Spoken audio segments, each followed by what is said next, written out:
for joining our live stream today. My name is Eric Kimberling. I'm with Third Stage Consulting, and we do weekly live streams talking about digital transformation. And today we're going to have a guest on whom I'm going to introduce in just a moment to talk about a current engagement that we're working on at the Third Stage team.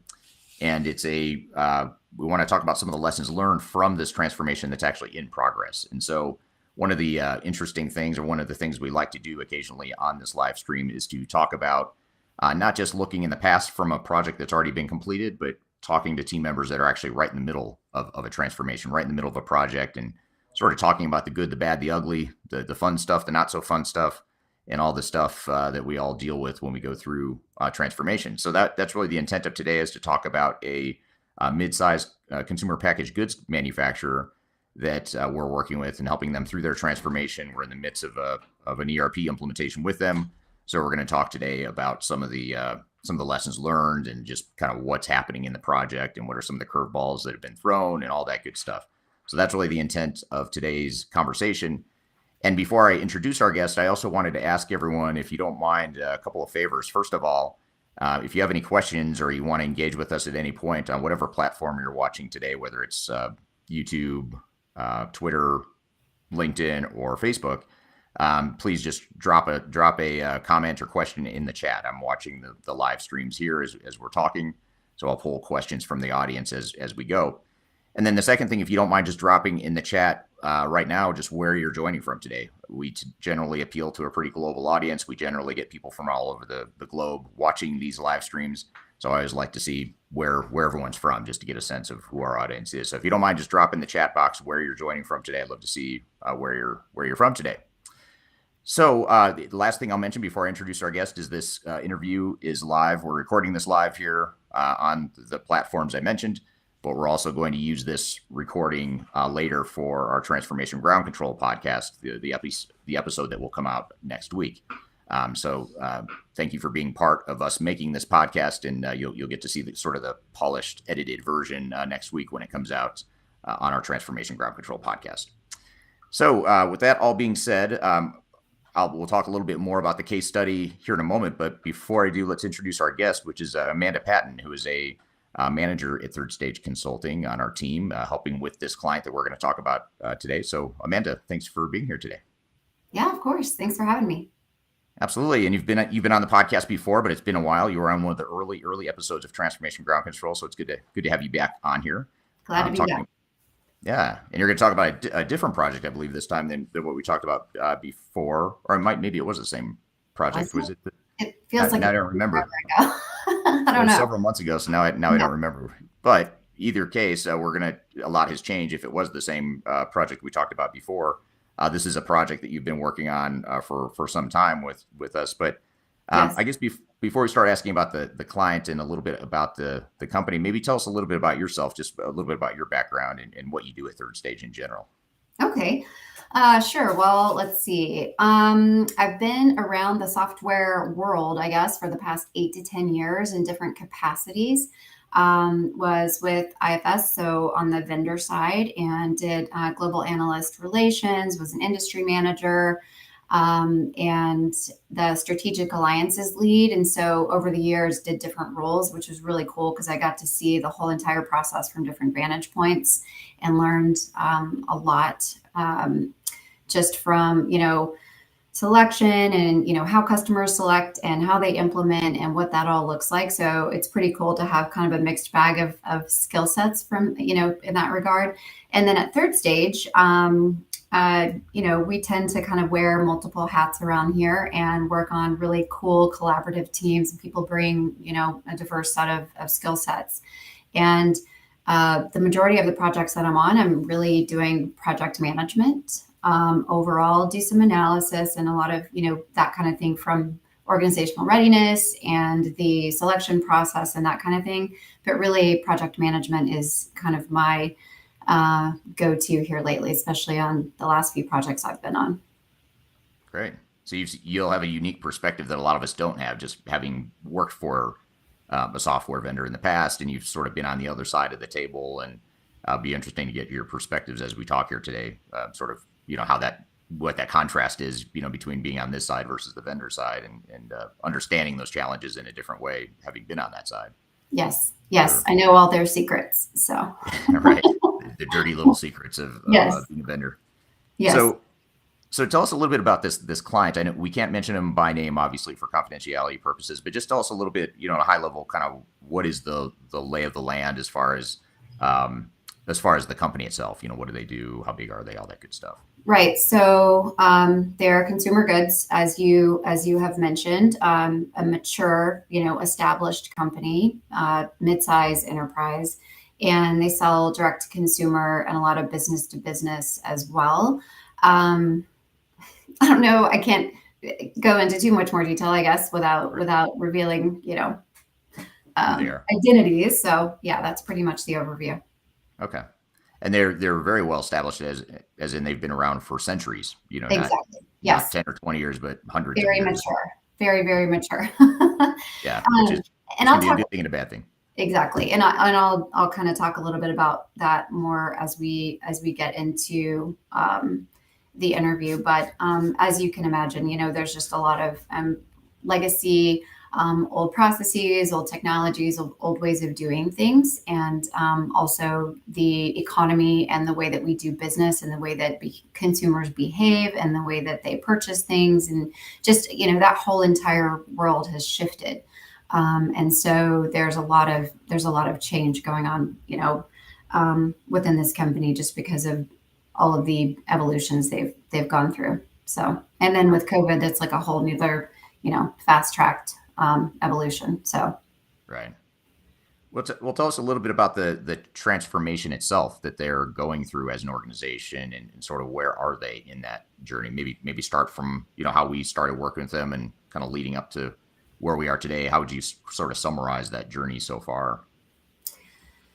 so they had gotten to the point a lot of companies get to where the technology they had and the processes they had were not only not ideal, but were starting to actually hold them back, right? And so they came to us with, we just need help, right? We need help understanding what we don't know, what's available to us, looking at our current state, comparing it against other manufacturers, in similar, industries and size. And so that's really where it started. And we began with them with an organizational readiness assessment to really understand where they are around, technology, process, change. This is a really, really old system, legacy, green screen, everything's really manual. And um, it's almost like if you haven't been there for a long time and don't know your head, it would be really, really hard to come in off the street and use the technology to be able to do your job. And so, that causes issues with, accuracy, training, all of that kind of thing. Especially as you bring kind of in a younger, more tech savvy workforce, people expect for their systems at work to reflect, the way we do things in our regular lives using our phones and that kind of thing. So, there was just a huge disconnect between what they have and what they want to have. It started the selection process, right, where we go out and we start that, of course, with the process workshops, where it's this, painstaking but really cool and exciting exploration with the teams across, sales, customer service, production, across all the big functional areas, taking us step by step, what exactly do you do? And really laying out that in the way of, process maps and that, which helps us to really understand what are the requirements, what is current state, not what you want people to think it is, but what it actually is. And then what's future state, right? Where are we going? Where do we want to be? And what do we need from a process and technology perspective to be able to get there? And then running the actual selection, right? Doing analysis on all of the requirements and doing the demonstrations and having the customer weigh in on scoring those demonstrations. And then having two top vendors. Sometimes it's more, but in this case it was two. And they basically have a showdown and compete for the business. And then we had a winner, of course. And then now we are deep into the implementation, right? The design phase. We're getting ready to do user acceptance testing, and we're a couple months from go live. So we're pretty well into the project now. Nice. Yeah, very very interesting. It's sort of like getting a lay of the land and understanding who they are and what they're trying to be in the future, so that we can figure out what system or systems would be the best fit for them. Um, Exactly. so we're see that was a good overview of sort of where they are in the process, what sort of triggered or initiated this whole transformation. What type of technology? We try to be pretty vendor agnostic. We are vendor agnostic as an organization, but in these discussions and podcasts, we try to be fairly vendor agnostic and not bash any one vendor or be overly positive about any vendors in general. But what can you tell us about the type of solution that they ended up that we ended up recommending and that they ended up implementing? Um, yes, I'm not going to get too specific, but I will just say, it's a solution that's built for manufacturing, right? And so you have all of the functionality that you would expect for that type of company, um, and all the bells and whistles that you would expect to find for a company who manufactures. So, um, you know, a lot of manufacturers tend to be on premise, and there's been a huge shift, right? Or there is, I guess we're kind of in it now, where people are trying to modernize their systems and people are going to the cloud, and there's all these big questions, and there's a lot of it's hard to leave behind all of the things that they're kind of used to. And so it was even a huge change management component, I guess, or the beginnings of it, where it's such the delta is so massive between green screen, hotkeys, and all the things that people do and have been doing forever, to this modern, where things are more icons, and it's just very different, right? So I think it was off-putting, but also exciting for them. But the vendors we pulled in obviously were based on who can satisfy the requirements. So for them, it was pretty much all manufacturing centric technologies solutions. Right. So they end up with a sort of a tier two industry focused solution rather than, it wasn't an SAP or an Oracle or a Microsoft, sort of one of those big, broad vendors. It was more of a focused solution. Right. Uh, And I think that would have been over engineered for them given their size and what they're trying to do anyway. So yeah. yeah. Yeah. Okay. So, in the process so far, I guess first of all, where in the implementation are we right now in helping them? So what phase of the overall implementation, or kind of what's next? What are some of the immediate milestones we have coming up? So last week, actually, we just finished the end to end, just the full, end to end. And we're getting into now preparing for UAT. And really the specifics of, writing all the scripts for the user acceptance testing, make sure it's not boilerplate, right? That we have really specific nuances to this particular client, understanding that they do have a secret sauce. They do have ways they do things that differentiate them from their competitors. And so, getting into looking at what happened in the end to end, what's working, what's not. Massive, massive decades upon decades worth of data is being continually deduped and scrubbed and reformatted and just all of that, right? And so a lot of that's getting moved over from pilot to production. There's just a lot of those types of things as we prepare to be able to test. But that's where we are now, right? Deep preparation for user acceptance testing. Okay. Yeah. So this is where a lot of the rubber meets the road and a lot of the challenges Yes. and hiccups and all that sort of stuff starts to get exposed, really, is during that end to end process design and then the user acceptance testing, as you mentioned. What are Right. some of the challenges that we've seen so far? Just kind of looking at where we are in the journey with them right now. What are some of the biggest challenges we're facing now, or that we faced so far leading up to now? Well, like I said earlier, and this continues to just be a theme, it's just a massive change, right?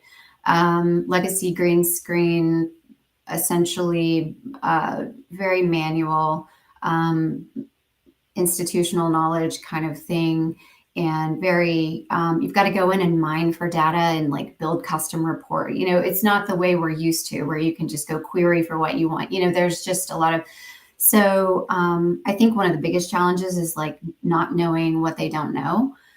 And with each iteration of these design and configuration sessions and these conversations, and then all of the sidebar conversations happening around business processes and like what needs to change and why does it need to change? And does everyone agree that it needs to change? And also not operating in their own little silos, but making sure that everyone had this broad view across all the teams of like, if we make this change, this is going to impact this over here. What does that mean from a process perspective, technology perspective? So I think that's one of the huge challenges is just you're asking an entire corporation to recalibrate and shift perspective individually and collectively, which is, it's a lot to ask. There's also the stress of learning an entirely new system, right? That looks nothing like what you're used to. If you're going from one modern ERP to another, it's probably not that big of an adjustment, right? But when you're going from, legacy to what they're going to be using, it's been huge. We've also had a lot of, issues with the vendor that's caused heartburn. Some of these things can't really be predicted. It just depends on who the team is, the consultants that are deployed from the vendor side, the project manager, their product roadmap, what changes they're going on, what changes they have going on behind the scenes. And so making sure that, we as the neutral party, right, in the overall project, that we are advocating for the customer, that we are kind of giving the vendor a really hard time sometimes when they're not doing what they said they were going to do. In the sales cycle, it was said like this is what we're actually seeing. What's the deal? Creating mitigation plans, asking for, rebates or things like that. Just making sure, because look, the customer, they have a full-time job to be doing. For one thing, they have a day job to like keep the company running. They also now have a part to full-time, depending on their role in the project, on this implementation. The last thing they could be working 60, 80 hours a week for a period of time to get this thing implemented, depending on their involvement. The last thing they have time to do or the capacity to do is go chase down the, things that the vendor said that aren't necessarily happening the way they should be. So it's really good to have a neutral party, because like we've talked about before, at some point we roll off of these projects. This is a long-term relationship between the client and the vendor. And so I am always working to make them, get them to communicate with each other. And I will be, the bad cop or whatever. I'm happy to do that. But to have that communication, to know who to escalate to, who do I go to? Where do I submit a ticket? How do I make sure that this has been, resolved, those kinds of things. And there are just so many people involved that can get really, really chaotic very quickly. So, I think that's one of the main things right now. So you and I were talking before we went live here. We were talking about how we're working with the vendor's direct services group. So in other words, we're not using a third-party VAR or a system integrator. This is actually the vendor itself providing the technical resources to manage the implementation, which in theory, you'd think that should be an easier, more smooth sailing process because you're dealing directly with the vendor. We're getting resources straight from the vendor. Right. Who better to know the product than the vendor themselves? And so in theory, it should be a easier process, or you should, in theory, have better resources because of that. Now, but that hasn't necessarily been the case, has it? I mean, there's been some challenges that we've had that we do see often, but we don't see them with all of our implementations. You and I were talking about another implementation you're involved with where it's like just a totally different experience. Right. What are some of the challenges with the vendor? Like, what are some examples of challenges we've run into with the vendor themselves? So to your point, every single project is completely unique, right?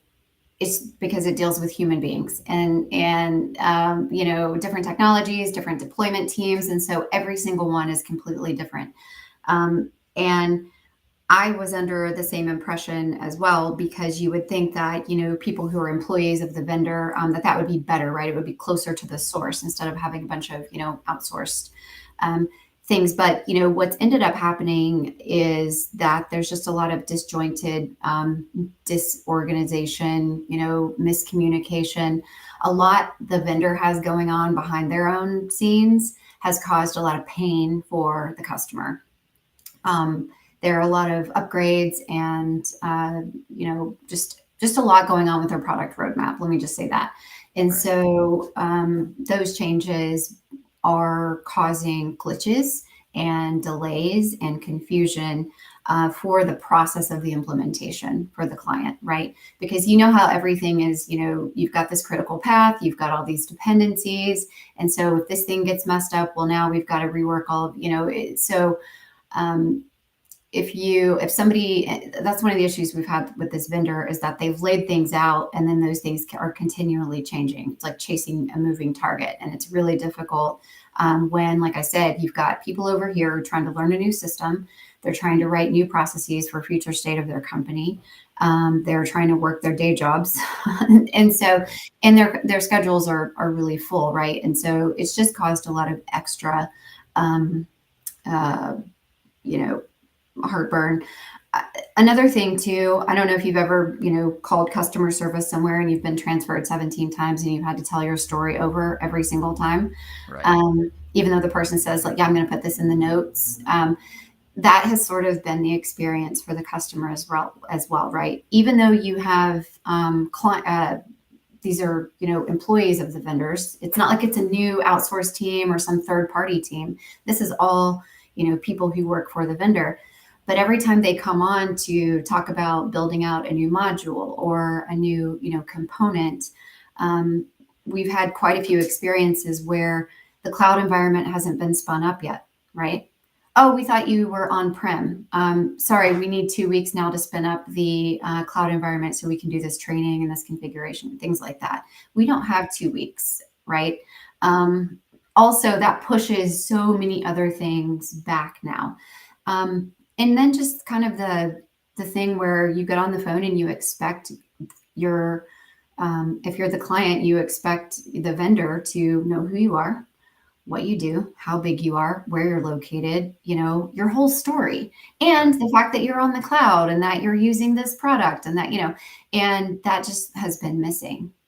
Right? It's almost like they have to tell their story from the beginning every single time. And that obviously hurts confidence. It makes people feel worried. It makes people feel like, is this implementation going to go well? What's going to happen on go live? It doesn't seem like they're really paying attention to what we want and what we need. So that's been a huge frustration. And like I said, you have, I would say, I'm trying to remember from the organizational readiness assessment, I think it was 89, 90% of the people who work for this company have never been through an ERP implementation ever. So Right. this process, the methodology, all the meetings, all the acronyms, all the just the language, everything about it is completely foreign, right? And so people are already a little bit, just worried and insecure. It's a new experience for them. I think that's completely normal. And it doesn't help when the vendor shows up and seems like they don't know what's going on, right? It's really Yeah. frustrating. So, Yeah. Now you had mentioned too. You were talking a few minutes ago about or just now you were talking about the different modules. You setting up different modules and all that goes into that. So you've got so many dimensions of things to think about from a technology or a software perspective. Here you have the different modules you're going to use, whether it's cloud or on-prem, and a lot of things are specific to that solution. But then there's also, in this case, and in many cases with a lot of our clients, there's third-party bolt-ons that go along with that to fill in some of the voids with the product roadmap. To your point earlier, right. if this product doesn't have certain functionality, we don't have it, but here's a third-party option that could sort of fill that gap. There's been issues with that as well, have there not? Or what are some of those challenges with those third-party apps and how it all sort of comes together? Yes. Lack of communication again. Finding out at this stage in the process that things that were bought, in the sales process now, oh well, we're sunsetting that. We're coming out with this new thing to replace it, but it's not going to be available to work with single sign-on in a cloud environment until June of next year. And so you're like, well, what are they supposed to do between go live and when that happens? And so again, um, lack of communication, um, maybe even from the product people to the sales team. Maybe the sales team didn't know about this during the sales process. I'm not saying there was any malice or like intentional misleading going on. It's just in my mind, and the reason we're here and we're vendor agnostic is because we advocate for the client. We are here for the client. That's where my loyalty lies. And so it's frustrating when those types of things are being revealed so late in the process, because then you have to go back to the drawing board and say, okay, well, do we really need this functionality? Do we really need it day one? How critical is it? And trying to figure, out kind of workarounds really to make sure that the functionality is available. The other thing too is what they purchased initially in the sales cycle to cover that particular functionality that I'm referring to. The new product is going to be more expensive, right? So then there's a hit to the budget as well, and so and then maybe potentially some APIs and some other work that has to go on behind the scenes to make it work, because now it's a different. So again, it's never one thing. It ends up going down 50 different rabbit holes because it's connected to so many other components of the project. So yeah, we've had quite a few issues with modules that were bolt-ons that actually serve really important functionality that the client needs. So again, we're now talking about UAT, and we've got all these scripts, and we're getting everybody ready, and we're doing all the training around that, making sure that the data is there and that all the EDI work is being done, and talking about cutover planning and getting really, really granular about what that's going to look like during that time. And so we need to be focused on those things. And instead, we've gotten dragged back sometimes to kind of go rework some of these modules and things. So, Yeah. yeah. Yeah. Now, you'd also mentioned a moment ago, you were talking about the organizational readiness and how 89 or 90% of the employees had never been through an implementation. And then you throw in some of these curveballs we're talking about that are vendor specific and related to the third party bolt-ons, and just some of the confusion around the product itself and which modules and bolt-ons are going to be required. But what about just the whole challenge? I guess the fact that this is such a mature organization that's well established, which is good news, bad news, I suppose, when they're going through a change like this. The good news is that you have a certain amount of maturity around certain processes and certain things you do that are strengths as an organization. But when it comes time to change those things or to go through a transformation like this, the bad news is it can be a lot more difficult for a well-established organization to go through the changes, just because of that. Things are so well baked into the DNA of the organization that it's a lot harder to change. What have some of the biggest organizational change challenges or signs of resistance have you seen as it relates to the process changes or moving to a modern cloud-based ERP system versus that legacy system? What are some of the how's that going so far from what you're seeing at this point in the project? I will say we're turning a corner. I'll put it like that.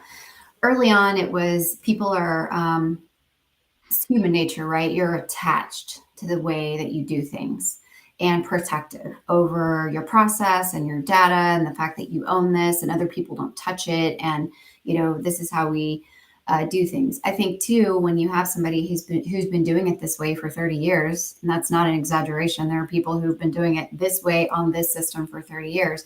There has been a little bit of a mindset of why do we need to change it? It's fine. And so that's not a bad thing. And you talk about this all the time in your podcasts and blogs and all that of people aren't necessarily trying to be resistors. It's just a natural part of the process. And so I think for this particular client, one of the hardest things, besides just the huge change from the type of technology they're using to where they're going, is the internal processes, right? Having pretty passionate discussions sometimes internally about this is why we do it like this. And other people or newer people or whatever, people in different areas, well, that doesn't make sense. That's not how people do it anymore. And so some of those conversations have been revisited, I'm not kidding, 7 or 8 times, right? Subsequent meetings, you got to pull in more people, we've got to reevaluate this, and um, looking at, well, why do we use LIFO, and why do we do it like this, and why are there four extra steps in this process when really all we need, and this is the whole crux of the issue, is that they don't know what the new technology is capable of. So they don't know that a lot of these manual steps that are part of their process are going to be obsolete. And you can't know that until you've played with and tested and seen your new system in action.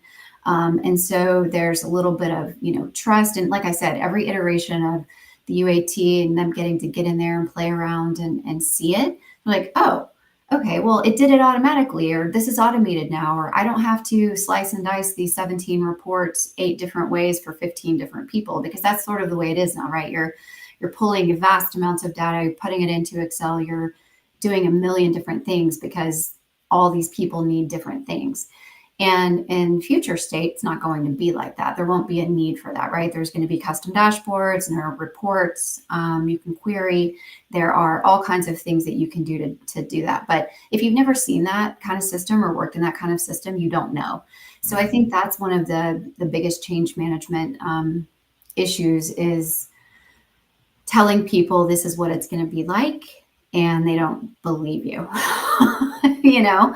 so but like I said, the more, because initially when people are in there playing around in the training modules and those types of things, it falls flat, because it's not real. But now that their data is in there and they see their customer names and they see their sales orders and they see, now it's starting to all make sense. Like, okay, I'm really starting to understand how this works. So that's been a pretty steep learning curve. And I think too, just being patient with people, and understanding that change is hard, and not trying to shame someone or make them feel like, come on, get with it. It's everyone has a very different reaction and different experience.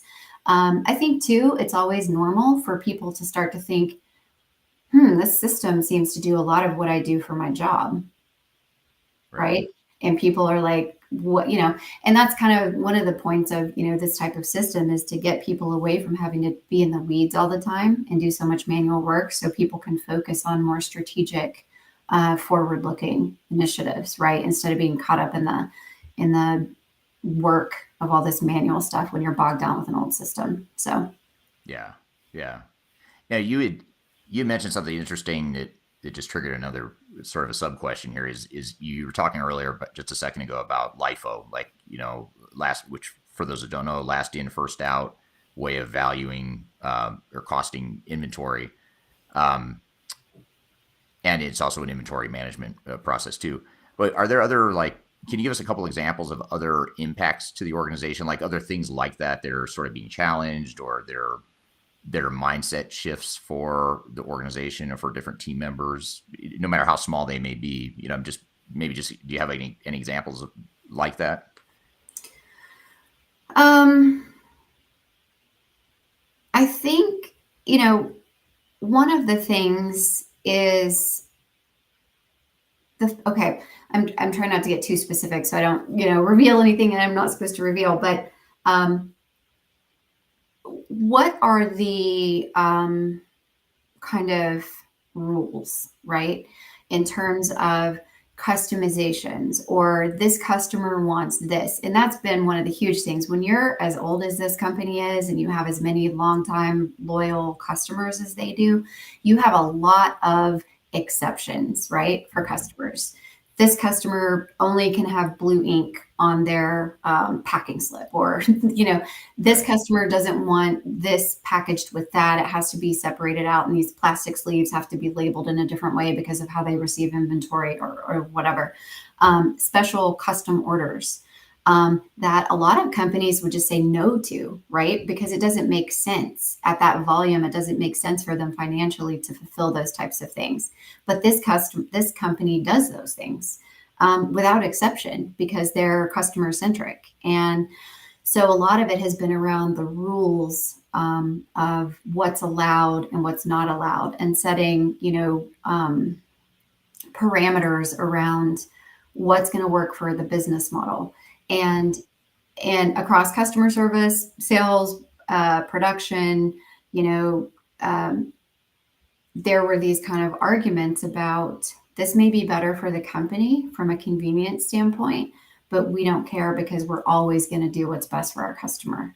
And so those are some examples. And like I just said, like, the color of ink or the way things are packaged, or, just teeny tiny details that may not seem that important in the grand scheme of things, but to them they are, because they have a really loyal customer base. I'm trying to think of some other just small process things. I'll think of Well, something. It'll come to me. no, that's a good one. I mean, but it's a good. I mean, even just the minute example of the color of ink, on a invoice or packing, what a packing slip looks like, or how you separate the materials into different. I forgot how you said it, but how you package things for specific customers. You look at that in a software vendor would probably look at that and say, well, that's not best practice. Our software has best practice, which is a Right. more consistent way of doing things, and so that's what drives me crazy about that term best practices, is because in this case you look at this client and say, well, is that best practice? The way the software works, is that really best practice when you have this customer centric customer experience that you're focused on? And those two things are oftentimes in conflict, and so you've got to resolve that and say, well, are we going to focus on efficiency and standardization and common processes, or are we going to retain that sort of customer centric model that we have? And I think that's where a lot of companies struggle, is like, what's the right answer Yeah. there? Yeah, and if you don't know ERP speak, and you don't know what a future state looks like with this new system, you may just be able to be pulled around by the vendor, right? If they tell you you should do this, maybe you just do it because you don't know, you're not sure, and so you think, well, they're the experts. I guess we'll just do whatever they're saying. But um, and like you say this a lot in your stuff that you do is about, you've got to know what makes you special, right? Mhm. And sometimes, yes, there's a lot of best practices that can be applied across the board, but those are probably going to be pretty similar for most in that particular industry. But if you know that something is a key differentiator, and is the reason why your customers keep coming back, then regardless of best practice or not, or what the vendor thinks about it, you know your business better than anyone. Like, a vendor can't tell you how your business is on a day to day basis. You're the one who knows it. You do it every single day. So you have to be the source of those decisions. And, would it be easier to go with best practice to make things more convenient for the company? Yes, at the expense of their customer experience, though, which they're not willing to do, right? Which is why they're so successful. So, you have to pick and choose those things. And sometimes those things require customizations, right? And that costs a little bit more money, and it's going to take a little bit more time. But in the end, it's important for this customer to be able to do that for this client to be able to do that for their customers. And there's all these little conversations about backflushing. Should we be backflushing? Should we auto invoice? There's price breaks. Where should the price break happen? We have, they're putting out catalogs with new pricing. But these old customers are grandfathered in at this rate for all of eternity, right? And all of that has to be accounted for in the software. So I think that's really what it is. Yeah, yeah. No, that's good stuff. Now, how in general, I don't know if you have a good answer for this yet, just because I know we're in the middle of things. But if you do have a good answer for this, I'd be curious to see what you think. Um, when you look at the sort of that call it a tension or a trade off between sort of vanilla software deployment and sort of what the software can do off the shelf versus business processes and some of the stuff you were just talking about, some of the variations and exceptions and things that are focused on making the customers happy. Right. Assuming those two things are in conflict often, sort of where's the needle? Is the needle shifting? Which way is it going? Like how is that? How do you see that unfolding so far? Because I'm always curious about that because I feel like that's such a key point of tension. That's hard to get alignment as an organization on where you want to fall. And to your point, the vendor's probably pushing you more towards the vendor focused or the product focused answer, and that may or may not be the right business answer. So how do you? I don't know if you have a good way to explain like where you think this customer is and where they're headed on that front. We are in the thick of it right now, so I can report back later. Sure, um, sure. but a big part of it is so, like for example, right when we started taking inventory of okay, here's everything out of the box. Here's what we know future state. Here's what we learned in end to end. Here's what we've learned in the build sessions that we've been in, and all the subsequent conversations that needed to happen around business process. We I think came out with 83 customizations, right? Whether those be forms, uh, BPMs, reports, dashboards, like any type of customization, right?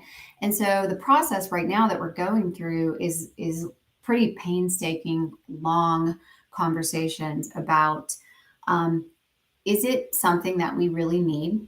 Is it something we need right now? Um, are we sure that the out of the box functionality doesn't address this? We just haven't looked at it in the right way yet, right? And so it's just that exploration of all of that. Of those 83 customizations, probably for phase one, for go live, there'll probably be about 8 to 10 that get moved forward. And so um, it's it's not straightforward. A lot of time the vendor wants to make it seem like it's straightforward, like it's like, oh, we'll just do this, right? Well, no, that's not going to work. And so, of course, that sets off a lot of other conversations. And it's been a really good exercise, I think, in the company really better understanding themselves and each other and where they've been, where they are now, and where they want to go.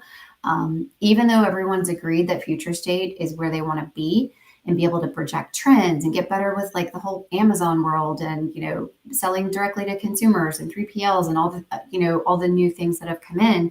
Um, it's it's still this when people get worried or afraid or confused, we want to go back to what we know, right? And so it's like a rubber band, and it's depending on the day, right? We can be anywhere on that spectrum. But I think the more that these conversations happen, they take a lot of time. And yeah, the easy thing is just to do what the vendor says, right? Okay, let's just shove you guys into a box that the functionality says that you should be in. Sometimes that makes sense, sometimes it doesn't. So I think it's been a really good exercise. It's been very eye-opening, I think, as departments understand what other departments are dealing with and kind of what that looks like. And there's a lot of overlap. There's a bunch of learning opportunities that they've had across different functional areas. So yeah, I don't have a direct answer. Sure. It's No, in that's helpful. flux. It's in flux. Yeah. Well, that's super helpful because a lot. I think you said it well when you said vendors do try to kind of force you into a box, and I think for a lot of organizations, you want to assume that whatever product or technologies you're deploying is the best fit of what options are out there in the marketplace. In this case, it sounds like this probably is the best fit product for this client, but that doesn't mean it's a perfect fit, and it doesn't mean that the vanilla off the shelf software is going to address all of their needs. There are going to be things that are going to have to change on the technology side, and certainly the organization itself is going to have to change to adapt to the software. So it's sort of a two prong change approach. But I think a lot of vendors would, they, to your point, they tend to oversimplify things and say, well, just do it the way the software does it. Well, that's easy to say when you're a software vendor because that's all you know, and Exactly. you don't have to live with the consequences day to day once you go live on that new system. And I think that's where I think it's good that some of those painstaking conversations are happening right now because that's a way to work through and make sure you've got clarity and alignment on what is it we can live with, what can't we live with, what do we need to change Right. ourselves, what do we need to change in the software, and all that stuff. Yeah, and I think it's good that we're, that's where third stage comes in, is sort of that neutral party that can see across all the, the whole entire project, across the different dynamics and people jockeying for power and just all the different dynamics that are going on, which is just normal um, human nature, and being willing to have those difficult conversations and, not get too far into the weeds, but deep enough to where, okay, this is not going to work for us the way we need it to, and just having the vendor be accommodating, and um, you don't have to get a custom built house. But if you move into a house that's already been built and it's builder's grade, it works. The light fixtures work and the stuff works, but it may not be exactly what you want. And I think that's the process we're going through. Is like it's okay, but it's not going to do it the way we need it to be done.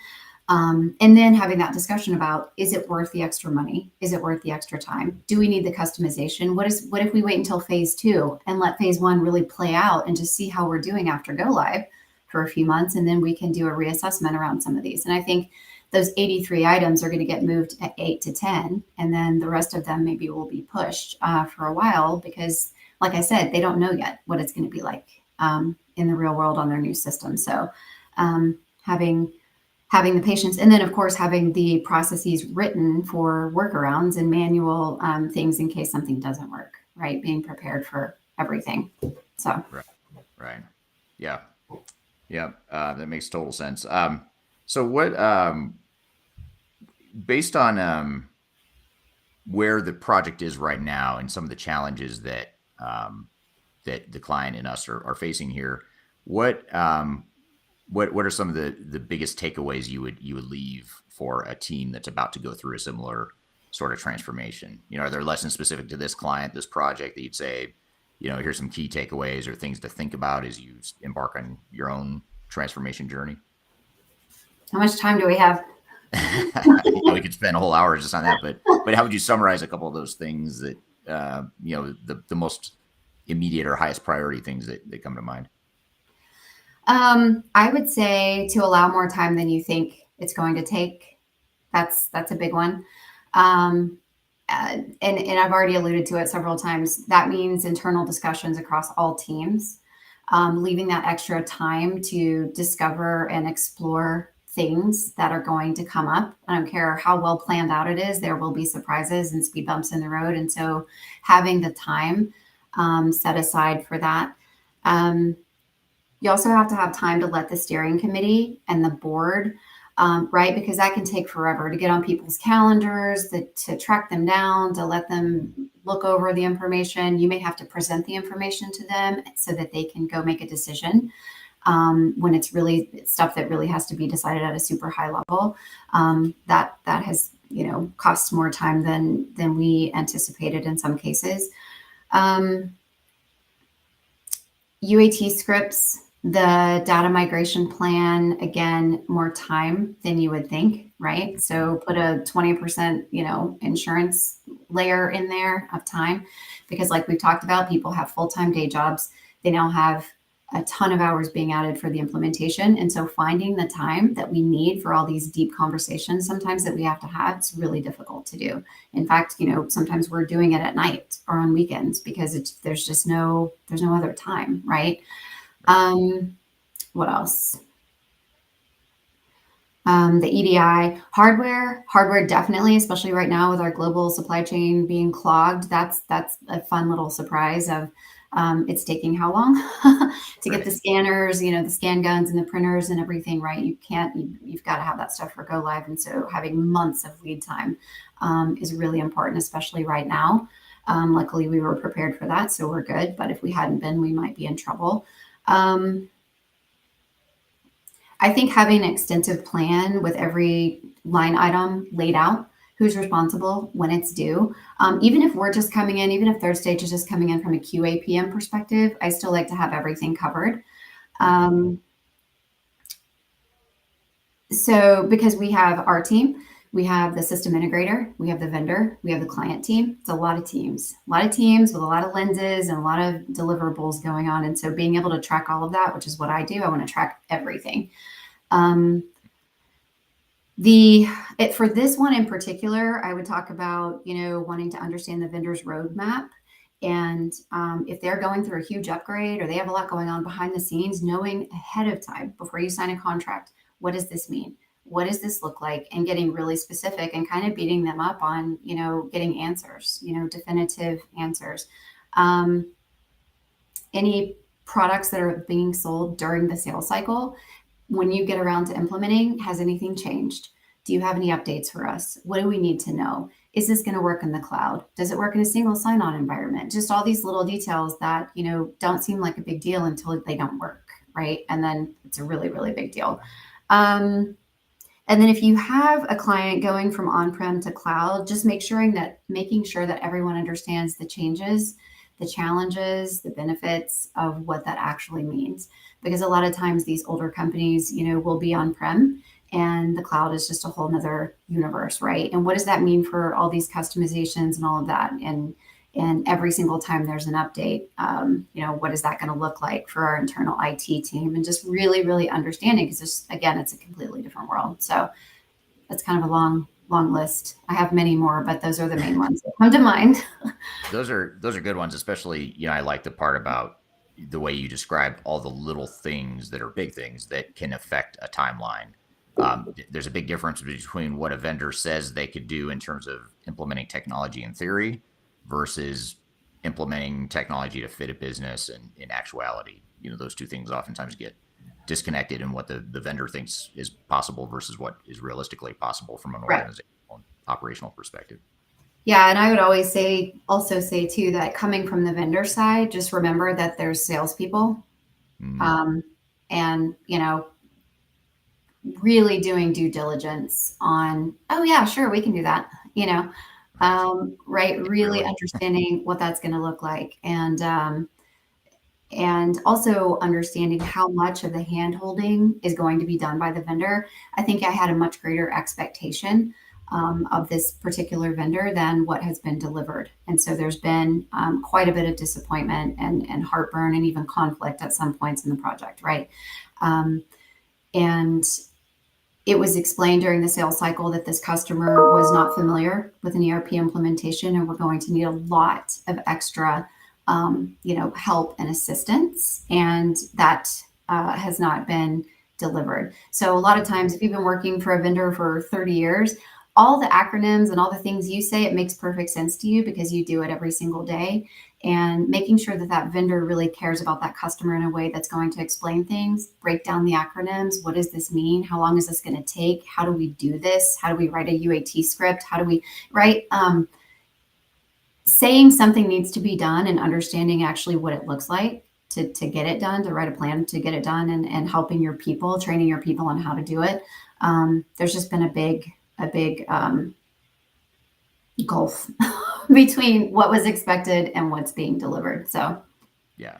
Yeah. That's good. That's good stuff. I mean, there's a very good, I think that's a good overview of some of the higher priority obstacles and challenges and pitfalls that organizations often face. We see that a lot of those things you mentioned, we see often with right. our other clients as well. And that's part of what we do is help manage and navigate those issues for sure. So, well, I want to thank you. That was a very good overview, and I know there's a lot more we could talk about. And in fact, we probably will want to have you back on to talk about, as we get even further into the process, what are some of the additional lessons and curveballs, and how did it go overall, all that stuff. So this will be a good one to build on at some future point if you're open to that.